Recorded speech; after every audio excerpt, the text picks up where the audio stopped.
తాకట్టులో ఉన్న బంగారానికి తక్షణ విముక్తి. ఈ రోజు మార్కెట్ రేట్ క్యాష్ మీ చేతిలో. శివ గోల్డ్ కంపెనీ, మీ నమ్మకానికి మా హామీ. Welcome to my show.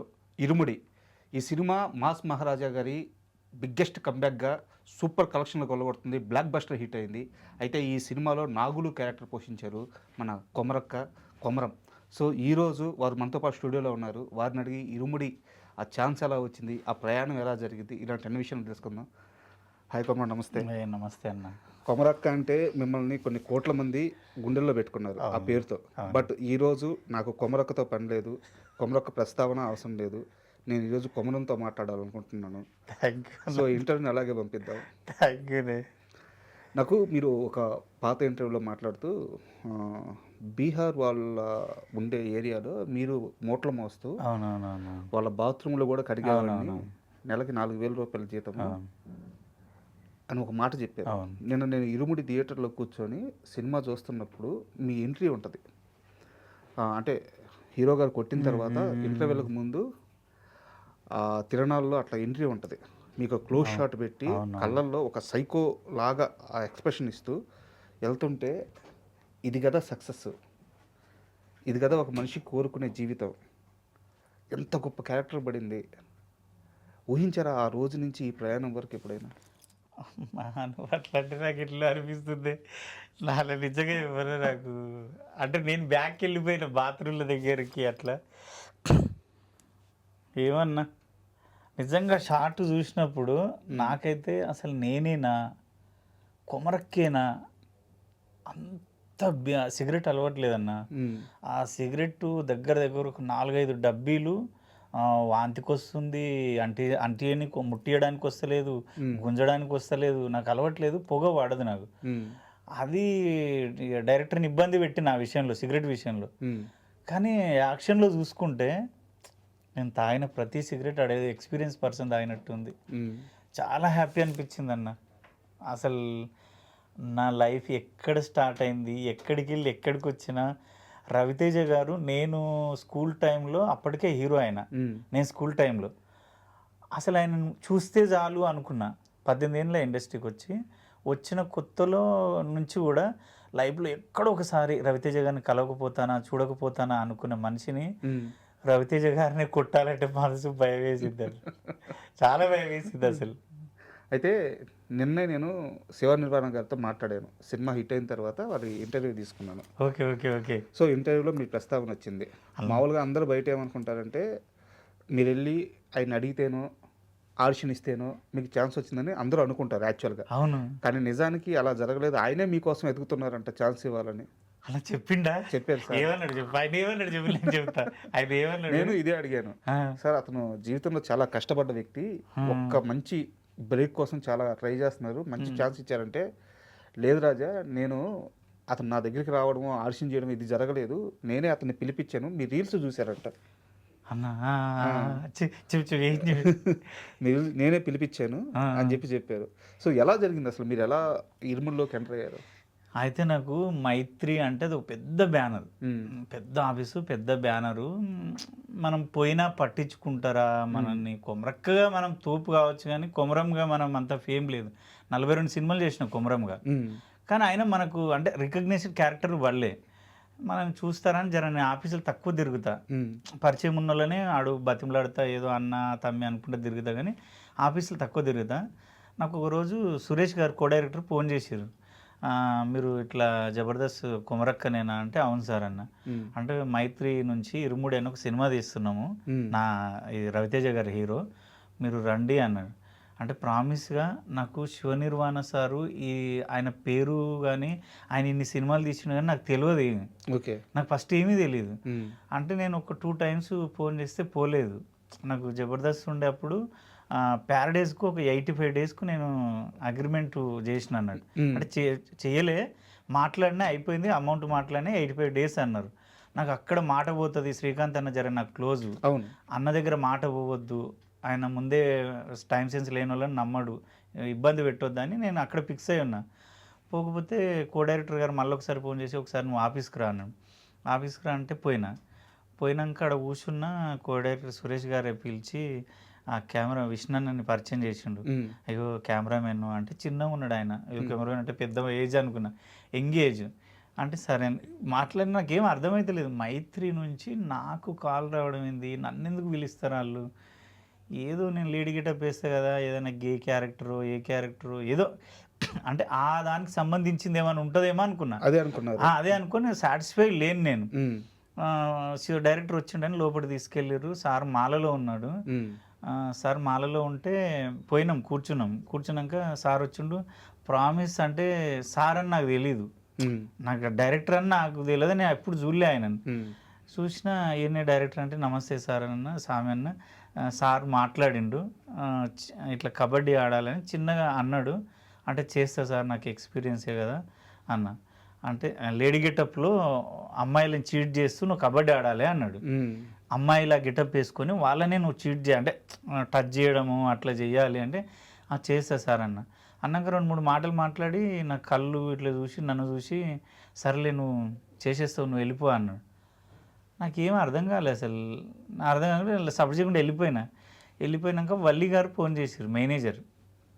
ఇట్లా చెయ్యాలి సినిమా అంటే నాకు హెయిర్ స్టైల్ పెంచమన్నారు కదా సార్ మీరు, మళ్ళీ నాకు ప్యారడైజ్కి ఇబ్బంది అవుతుందేమో, నాకు అక్కడ మాట పోవద్దు, నాకు ఫస్ట్ నుంచి జర్నీ చేస్తున్నా అది ఇది అంటే అప్పుడు చెప్పిండు, నీకు ఆయన ఎవరో తెలుసా అన్నాడు. సార్ మీరు ఏమనుకోకండి సార్, ప్రామిస్ తెలియకుండా తెలుసా అనొద్దు, తప్పుగా మాట్లాడొద్దు, నాకు నిజంగా తెలియదు సార్ అన్న. అంటే ఆయన నిన్ను కోరి సినిమా మజిలీ సినిమా అనగానే ఫీజులు ఎగిరిపోయినాయి అన్న.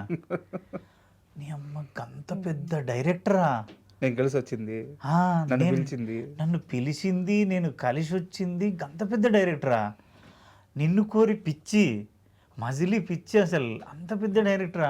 అమ్మో నేను ఇంకెక్కువ మాట్లాడుతుంటే కదా, అరే నేను కొంచెం మిస్టేక్ చేసిందేమో తెలుసుకునేది ఉండే అనుకున్నా.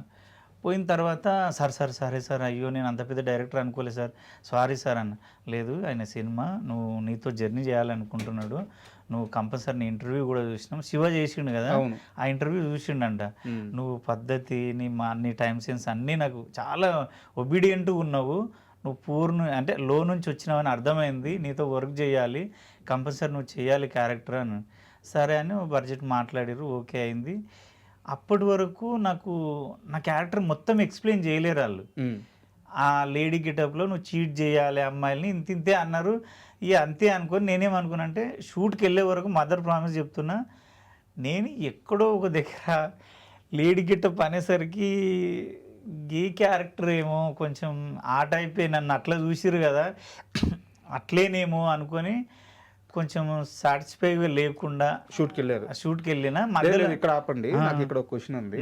మీరు డే 1 షూట్కి వెళ్ళారు, డైరెక్టర్ గారు వచ్చారు, ఒక వ్యక్తిని మీ ఎదురుగా నిలబెట్టి కొట్టు కొమరవని అన్నారంట. ఆ వ్యక్తి ఎవరిని కొట్టమన్నారు? అయితే క్యారవాన్కి వెళ్ళంగానే మేనేజర్ క్యారవాన్కి నాకు అంతా ఏదో ఉంది, మైత్రి బ్యానర్ ఏంది అంత పెద్ద, మళ్ళీ మాట్లాడలే కదా.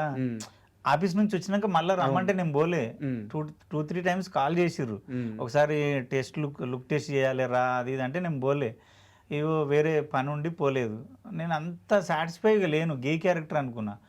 ఆడిపోయినాక మేకప్ వేసిర్రు, ఇట్లా సేమ్ రెడ్ షర్టే ఉంటుంది చూడు అందులో, ఆ రెడ్ షర్ట్ వేసిండు, అది వేసిండు. డైరెక్టర్ ముందరికి వచ్చే సార్ నమస్తే సార్ అన్న. నాకు అర్థమైతే నా క్యారెక్టర్ వేరే అన్నారు కదా, ఏదేదో వేస్తున్నారు ఇలా. డైరెక్టర్ నచ్చక షర్టు వేరే వాళ్ళ షర్టు తీసేసి పైటర్ షర్టు తీసి నాకు వేసి ఆ నగలు గిగలు అన్ని బొట్టు గిట్టు అంతా డైరెక్టర్ సారే వేసిండు, శివ సారే చేసిండు. అదంతా చేసి నన్ను ఆడ కూర్చోబెట్టి, అరే నువ్వు సిగరెట్ తాగుతుంటావురా, మందు ఉంటావురా. నాకేమనిపి నేనేనా, నేను సిగరెట్ తాగాను, అసలు నేను ఊహించింది వేరే కదా, నా మైండ్ పనిచేసలేదు. తర్వాత నెక్స్ట్ షాటే రవితేజ్ సార్ వస్తాడు, నువ్వు గల్ల పట్టి కొట్టాలరా, గట్టిగా అగ్రెసివ్, నువ్వు సైకో వాడివి అన్నాడు. ఫీజులు ఎగిరిపోయినాయా?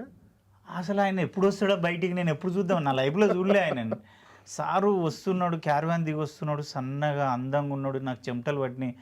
అస్సలు మా బామ్మర్ది గాడు అయితే ఇట్లా చెమటలతో తడిసిపోయిండు. వాడు 9కి వచ్చిన వాడు బబ్లు అని, వాడు తడిసిపోయిండు. నాకు అరే ఏంద్రా అంత తడిసిపోతున్నావు, ఎందుకంటే భయం అవుతుంది బాగా. ఇట్లా చూసిన నమస్తే సార్ అని, నమస్తే సార్ అని మాట్లాడే టైం కూడా లేదు.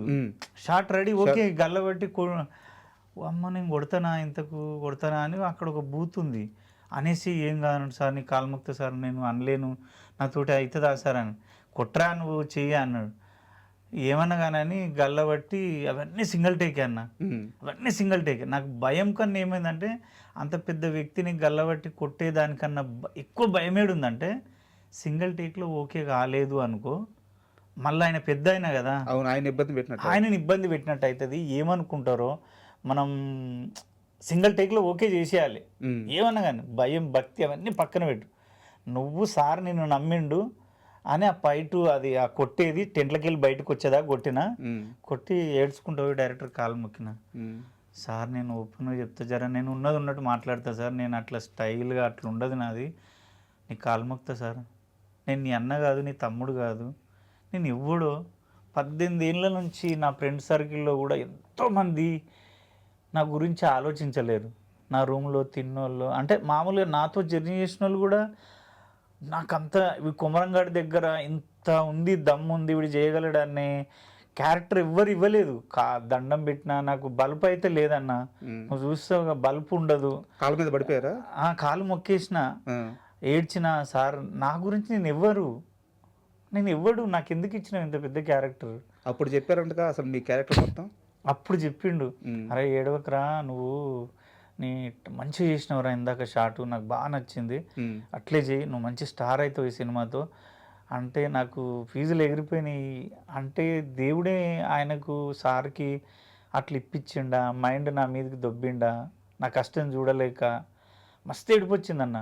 సూపర్. నేను ఎంతోమందిని తెలుసా నా గురించి నువ్వు నేను కలిసి ఒక 18 ఏళ్ళ నుంచి జర్నీ చేస్తున్నాము, నిన్ను కాళ్ళు మొక్కి ఏళ్ళు మొక్కి దండం పెట్టిన నువ్వే నన్ను పట్టించుకోవట్లే, నా స్టామినా తెలుసు నీకు, నువ్వే ఇవ్వట్లా. అసలు నువ్వెక్కడో ఆయన ఎక్కడో నేనెక్కడో, ఆ సార్కు నాకు పరిచయం లేదు, అంత పెద్ద క్యారెక్టరు.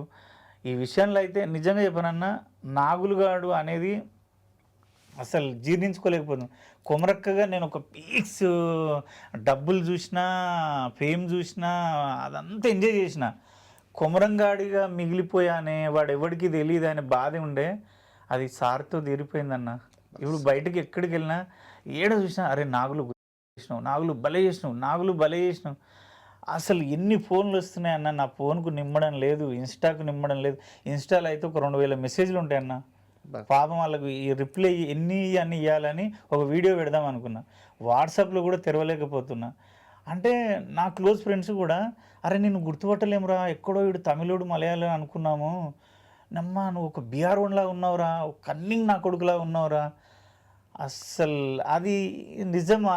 మీ జీవితంలోకి ఆయన దేవుడిలాగా వచ్చారు. నిజంగా దేవుడు అన్న. నేను ఒకటి చెప్తా, శివ సార్ నిజంగా చెప్తున్నా, నేను బ్రతుకున్నంత కాలం నేను మిమ్మల్ని మర్చిపోతే చిన్నగా మీకు రెస్పెక్ట్ మీరు పిలిచినా పలకకపోయినా నేను బతికి వేస్ట్ సార్ ఈ భూమి మీద, అదైతే చెప్పగలుగుతా. అంత గౌరవం. ఇంకా ఆయనకు సొంత అన్నదమ్ములు మన తోడబుట్టినోళ్ళే మన గురించి పట్టించుకోరు. నాకు ఇప్పటికీ అర్థం కాదు, 4 days నుంచి చూస్తున్నా, నేనేనా ఇన్ని ఫోన్ కాల్సా, ఇన్ని మెసేజ్లా, అసలు ఇంత పెద్ద హీరోతో నేను పోటాపోటీ చేయడమా, అది మెచ్చుకోవడం అందరూ. ఆ సార్కు నేను ఏమిచ్చి రుణం తీర్చుకోగలుగుతా ఏమో. నేను కాస్త ఎమోషన్ అవుతుంది, ఎందుకంటే మీ జర్నీ మొత్తం తెలుసు, మీరు ఎంత కష్టపడ్డారో తెలుసు. సూపర్. నిజంగా ఈ హ్యాపీ టీయర్సే.